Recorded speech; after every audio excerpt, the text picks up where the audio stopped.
오늘은 75살의 한 노모가 겪은 소름 돋는 이야기를 들려드리려 합니다. 효심 깊은 며느리가 시어머니를 위해 입주 간병인까지 들여 정성껏 보살폈고 매일같이 정성으로 달인 보양 삼계탕은 노년의 가장 따뜻한 일상이 되었습니다. 하지만 어느 날 어머니는 이상한 광경을 목격합니다.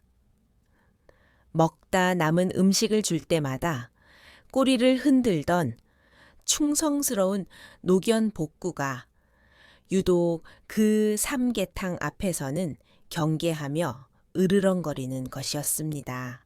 동물의 이 본능적인 반응 뒤에는 어떤 비밀이 숨겨져 있었을까요? 효심 가득해 보였던 그 탕국 속의 보양 말고 또 무엇이 들어 있었던 걸까요? 겉으로는 현모양처였던 며느리가 시어머니를 서서히 병들게 하려 했던 진짜 목적은 무엇이었을까요?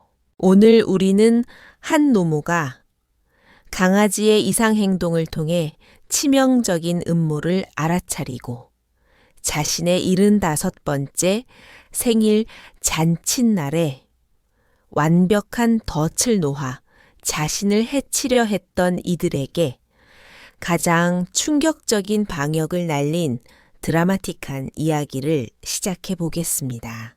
아와이야오 아와이. 제 이름은 박명자 올해 74입니다. 몇 달만 지나면 75이 되지요. 사람들은 이 나이가 되면 그저 하늘의 처분만 기다리며 하루 더 사는 게 덤이라고들 하지만 전 그렇게 생각하지 않습니다. 정신이 맑고 손발을 움직일 수만 있다면 매일매일이 그 나름의 맛이 있어야 한다고 믿거든요. 안타깝게도 작년에 가벼운 뇌졸중을 앓은 뒤로 왼쪽 몸이 제 마음대로 움직이지 않게 되었습니다. 지팡이를 짚고 거북이처럼 느릿느릿 걸어야 하고 물 한 잔 마시는 것도 손에서 놓칠까봐 조심해야 하는 처지가 되었지요. 분당의 한 전자회사에서 펭기처럼 바쁘게 일하는 아들 영민이는 늘 저를 걱정했습니다. 그래서 제 며느리 은주는 저를 위해 24시간 상주하는 간병인 옥순 씨를 집으로 들였습니다. 은주의 배려는 완벽했습니다. 가사 도우미 센터를 10곳 넘게 돌며 면접을 본 끝에 전라도 시골에서 올라온 가장 성실하고 송긋 야무진 옥순 씨를 골랐다고 하더군요. 은주는 매일 아침 저녁으로 전화를 걸어 안부를 물었습니다. 어머니 입맛은 좀 어떠세요? 옥순 씨가 만든 보양탕은 꼭 챙겨 드셔야 해요. 밖이 추우니 절대 베란다 나가지 마시고요. 그 목소리는 언제나 부드럽고 따뜻했습니다. 동네 할머니들은 저를 볼 때마다 부러움 섞인 목소리로 말하곤 했습니다. 명자 씨는 전생에 나라를 구했나 봐. 은주 같은 효부 며느리를 얻다니 정말 복도 많아. 그럴 때마다 저는 웃으며 고개를 끄덕였고 진심으로 행복했습니다. 남편을 일찍 여의고 홀로 영민이를 키워냈는데 이제 아들이 번듯하게 가정을 꾸리고 현명한 아내까지 얻었으니 감동뿐이었죠. 그런데 이상하게도 옥순 씨가 오고 난 뒤부터 집안 분위기가 낯설게 변해갔습니다. 옥순 씨는 일 하나는 끝내주게 잘했습니다. 집안은 먼지 하나 없이 깨끗했고 그녀는 말이 거의 없었습니다. 제가 말을 걸어도 네, 알겠습니다. 이상의 대답을 하지 않았죠. 그녀는 마치 정밀한 로봇 같았습니다. 은주가 전화로 내리는 지시를 완벽하게 수행하는 로봇 말입니다. 정작 이 집의 주인인 저는 제때 밥을 먹고 제때 화장실의 부축을 받아야 하는 의지 없는 손님이 된 기분이었습니다. 오후의 햇살이 주방 타일 위로 길게 드리워진 어느 날이었습니다. 저는 식탁에 앉아 있었고 제 발치에는 노견 복구가 헉헉거리며 누워 저를 살피고 있었습니다. 옥순 씨가 온 뒤로 집안의 리듬은 아주 규칙적이었습니다. 아침 7시 반에는 생강차 9시에는 대추와 꿀을 넣은 죽을 먹어야 했지요. 그리고 점심때가 되면 주방에서 항상 한약자의 냄새가 풍겨 나왔습니다. 저는 원래 음식을 가리는 편이 아니지만 그 냄새만은 이상하게도 거북했습니다. 너무 진해서 목구멍에 뿌리를 내리는 것 같아 잘 넘어가지 않았거든요. 어머니, 오늘은 오골계탕이에요. 사모님이 아침에 챙겨주신 약재를 넣고 다렸습니다. 옥순 씨가 주방 문턱에서 나직하게 말했습니다. 하얀 사발에 담긴 탕 위로 대추 몇 알과 얇은 기름막이 떠 있었습니다. 겉보기엔 그저 먹음직스러운 보양식이었지만 그릇을 코끝으로 가져가자 마음 한구석에 작은 가시가 돋는 기분이 들었습니다. 옥순 씨도 한 그릇 마셔요. 제 제안에 그녀는 소스라치게 놀라며 고개를 저었습니다. 한 숟가락 떠서 입에 넣었습니다. 국물은 진했지만 평소보다 그 특유의 씁쓸하고 묘한 풀내음이 더 강해 목이 따끔거렸습니다. 맛있네요. 억지 미소를 지어 보이자 옥순 씨는 말없이 주방으로 돌아갔습니다. 저는 거의 손도 대지 않은 그릇을 빤히 바라보았습니다. 창밖은 저렇게 환한데 집 안에는 보이지 않는 회색 먼지가 내려앉은 것 같았습니다. 제가 숟가락을 놓자 복구가 발치에서 몸을 뒤척이더니 코를 킁킁거렸습니다. 복구야, 너 마실래? 기분을 전환해 보려 웃으며 물었더니 녀석이 귀를 쫑긋하며 꼬리를 흔들더군요. 제가 그릇을 바닥에 내려놓자 복구가 다가와 코를 사발 가까이 가져갔습니다. 그런데 갑자기 녀석이 전기에라도 데인 듯 펄쩍 뛰며 뒤로 물러나는 게 아니겠습니까? 꼬리를 다리 사이로 감추고 귀를 뒤로 젖힌 채 목구멍에서는 경계 가득한 낮은 으르렁 소리가 흘러나왔습니다.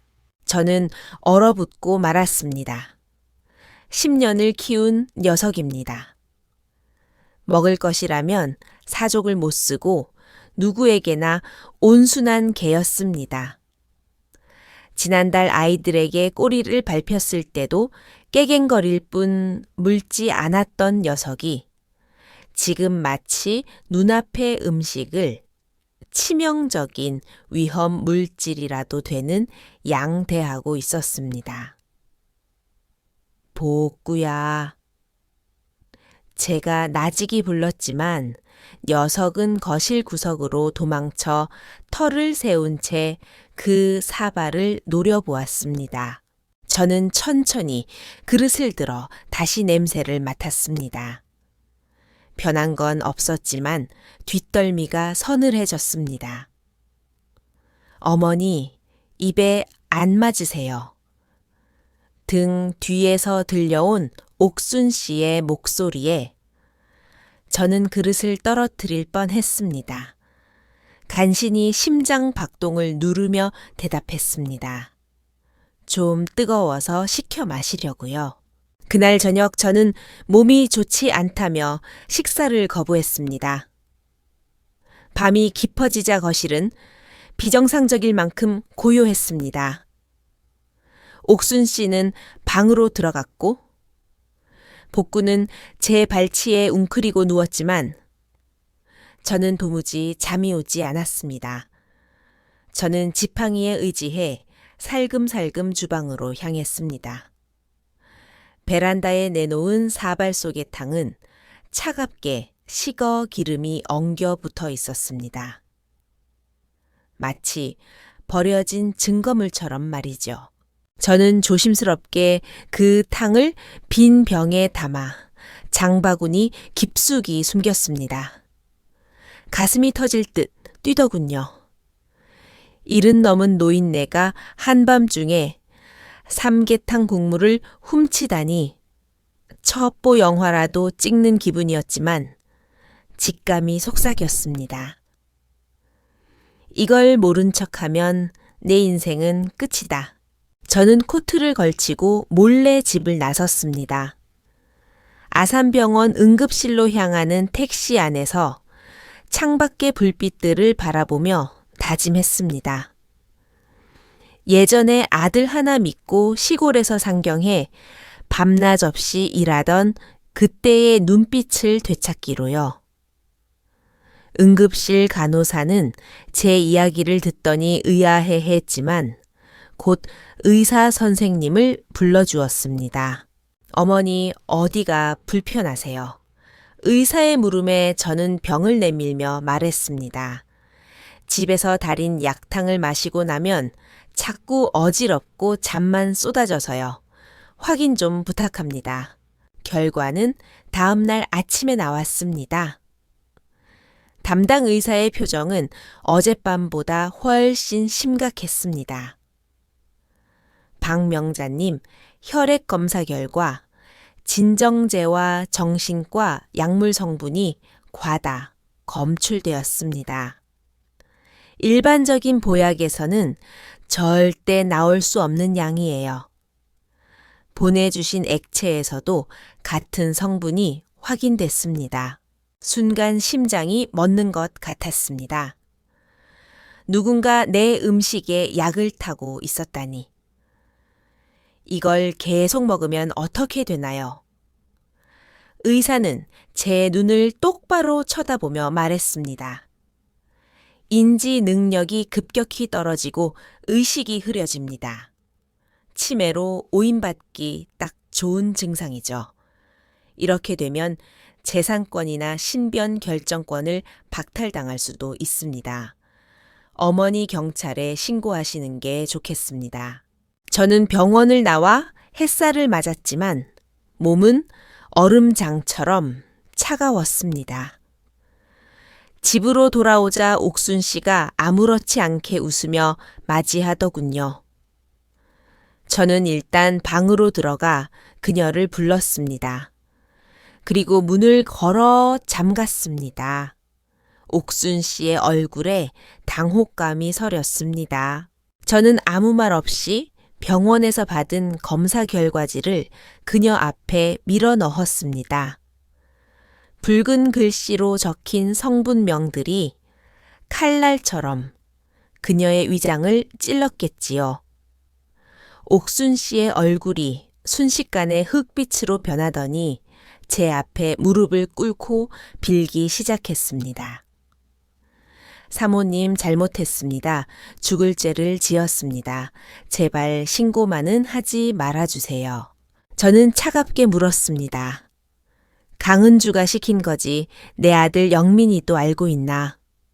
옥순 씨는 미친 듯이 고개를 저으며 모든 게 자기 잘못이라고 우겼지만 저는 그녀의 약점을 알고 있었습니다.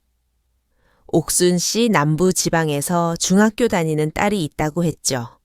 내가 신고하면 당신은 징역을 살아야 해요. 약을 탄 건 당신이니까요. 그러면 당신 딸은 범죄자 엄마를 둔 아이가 될 텐데 그래도 괜찮겠어요. 딸이라는 말에 옥순 씨는 무너졌습니다. 그녀는 오열하며 모든 진실을 털어놓았습니다. 반년 전 딸이 백혈병 판정을 받았고 수술비와 치료비로 6천만 원이 넘는 돈이 필요해.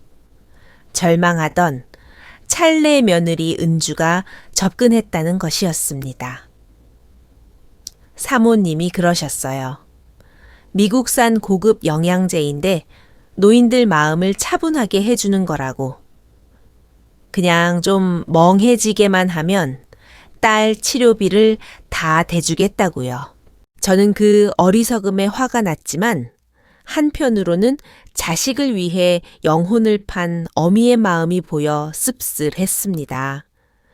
저는 그녀를 회유했습니다. 신고하지 않겠어? 대신 네가 도와주어야 해. 은주의 진짜 목적이 뭔지 알아내야 하니까. 그날 이후 저는 연기를 시작했습니다. 정신이 더 혼미해진 척하며 은주를 속였죠. 그러던 어느 날 저는 아들 영민이를 시험해 보기로 했습니다. 주말 저녁 은주가 내놓은 문제의 약탕 사발을 아들 앞으로 밀어놓았습니다.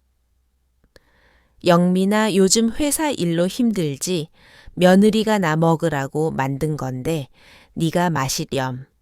네 건강이 내 건강이다. 그 순간 은주의 안색이 시퍼렇게 변했습니다. 그녀는 아들의 손을 낚아채듯 잡으며 소리쳤습니다. 안 돼. 이건 어머니 체질에 맞춘 약이라. 영민 씨가 마시면 큰일 나요 간에 무리가 간대요. 횡설수설하는 은주를 보며 저는 확신했습니다. 아들은 모르고 있다는 것을요. 영민이는 그저 어리둥절한 표정이었지요.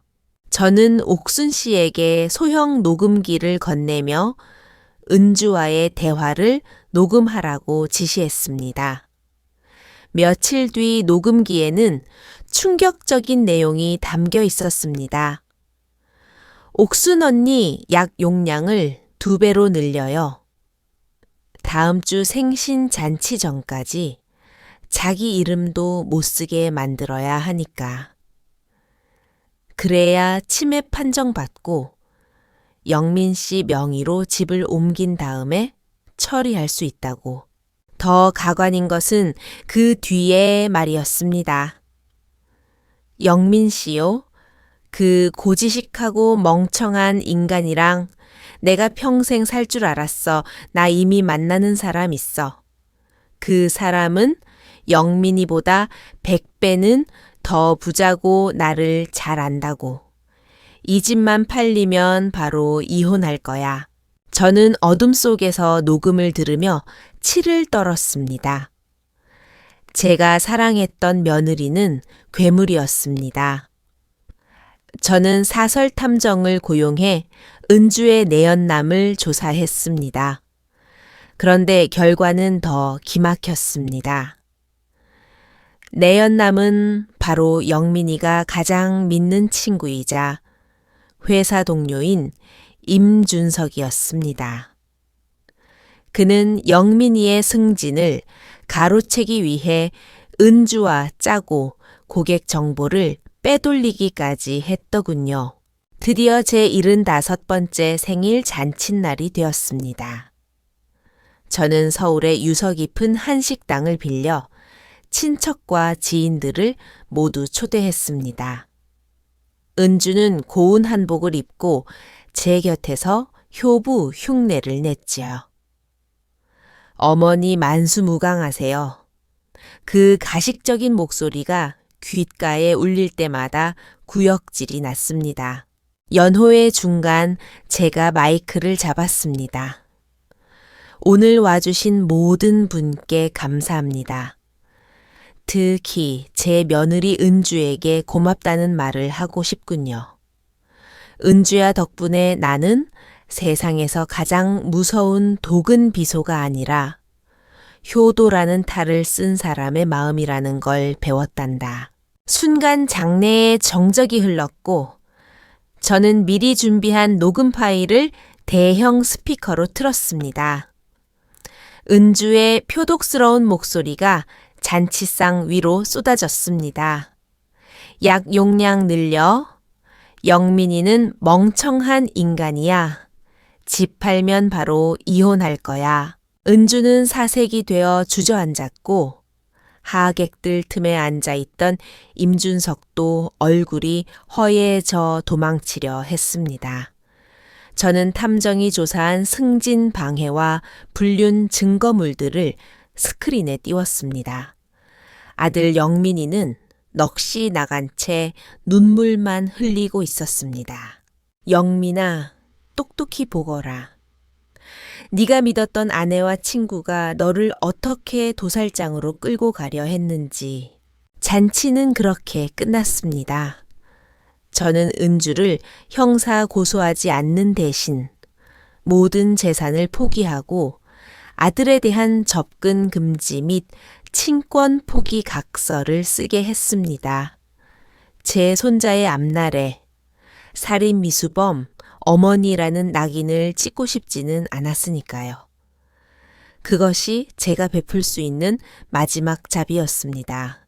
옥순 씨에게는 딸의 치료비를 지원할 수 있는 신탁 기금을 만들어 주었습니다. 죄는 밉지만 그녀의 고백이 없었다면 저는 지금쯤 요양원에서 멍하니 벽만 보고 있었을 테니까요. 이제 제 집은 다시 평온을 찾았습니다. 은주는 떠났고 아들 영민이는 회사를 그만두고 제 곁에서 지내며 새로운 삶을 준비하고 있습니다. 옥상 베란다에는 제가 정성껏 키우는 화초들이 햇살을 받고 있고 복구는 제 발치에서 편안하게 낮잠을 잡니다. 사람을 믿는다는 건 참 어려운 일입니다.